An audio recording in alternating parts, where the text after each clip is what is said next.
jama fo hirama jarnama kala kantino fendo saydo Sello Balde mi hiron fo mi nanda son fini nyame son nyalle jam ka hande mercredi 11 décembre 2024 puis 12h heure de Conakry merci. Voilà hade ko concernant au programme ko fendi do fi o windi togo yimbe do ko yalti e ndileji men do fedo saydo lagina do wande hade no wadde buri modja wobbe ne wide windi do ne do ta windite kaydi jino naba e district jino naba e préfecture naba e commune jino naba dokkede bu fiyo jama windito.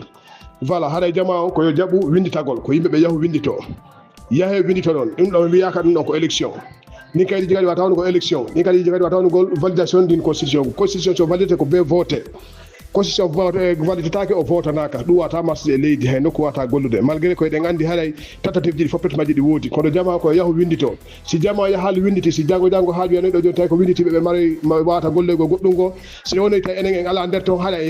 yaltika terrain haɗa probléme naati koye jama windide si golliɗoyama kon handir noon fi ko winditata kon nous sommes là dedans si gollitoyata ko hana kon en ala probléme sele ka windiɗo continue en combat men ko jokkuɗen kon donc haɗa jama mo kala ka hikkori ko yahu windito ta goto saba kala fi ɗum ɗon mo kala e dado windito windita ɓeygude mum e foppete muɗum windita foppete muɗum jogo ko windita ko soɓe jonnima kaydi kadi jogoɗa kaydi ma ni anda kadi ko hommo windituma ando kadi ko moni adde winditugol ɗum donc hade ko noni rôle jama o nani inchallah assalamu aleykum wa rahmatullahi wa barakatuh haɗa kadi ɗum no silano fe paadi fi wonande ma ga winditi ko wonande ma ko yiɗa ko a faliduɗo